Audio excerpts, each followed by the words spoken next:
ډېره ناشنا یو واقع درته وایم بیا درته دا لمونځ ښیم. حضرت عمر فاروق رضی الله عنه زمانه وه، نو د خلکو د کورونو ناوې به جومات ته وې. لومبۍ زمانه وه، د خلکو کوټې وي جومات طرف ته، چې د چا کوټه وه نو ناوه جومات ته وه. هغه اعلان وکوي دا ناوې مو واړوې بل طرف ته، د کوټو اوبه خپل انګڼو طرف ته کې، ځکه چې دا باران شي او دلته ناوې رابېږي نو مزدګزارو ته تکلیف دی. واقعي خبره جوړه ده. نو خلق اوس خپلې ناوې وسپړدلې او خپل لیوونه تازه کړل او د کوټو اوبې انګړو طرف ته واړولې.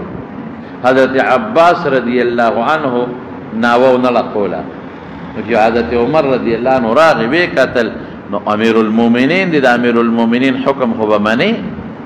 قرآن کې الله وی اطیعوا الله و اطیعوا الرسول و اولی الامر منکم، د خدای او د رسول او د بادشاہ حکم به منې.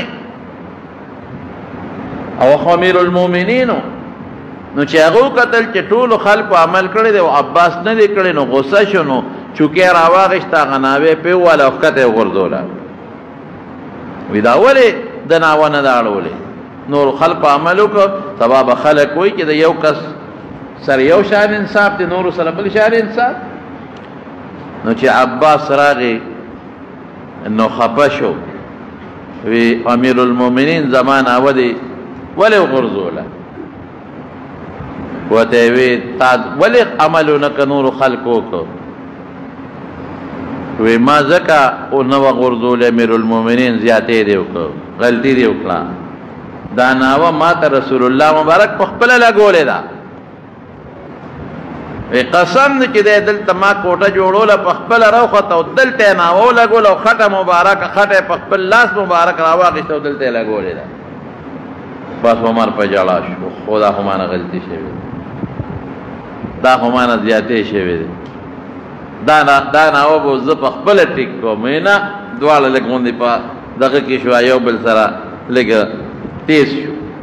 عمر وی نشي کېدی عباس، ما زیاتې کړې، ما ته دا پته نه وه چې دا د رسول الله مبارک د لاس ناوه وه. وی اوس به دا داسې نه لګو، ته به زما په اوږو درېږې او اوچتېږې به او خټه به زه در کوم او دا ناوه به پس به لګې. دې نه تاسو اندازه ولګوئ چې د رسول الله مبارک د سره څومره مینه وه. ادم ډېر محبت و. یو ځل ورته چا وی ته مشر یې که نبي علیه السلام مشر دی؟ عمر کې لږ فرق و، ترې خو عمر کې فرق و. وی انا اسن و هو اکبر، وی په عمر کې خو دې زه زیات یم، 2 کاله ته مشر یم، خو مشر هغه دی ګورې. عمر زما زیات دی او مشر رسول الله مبارک.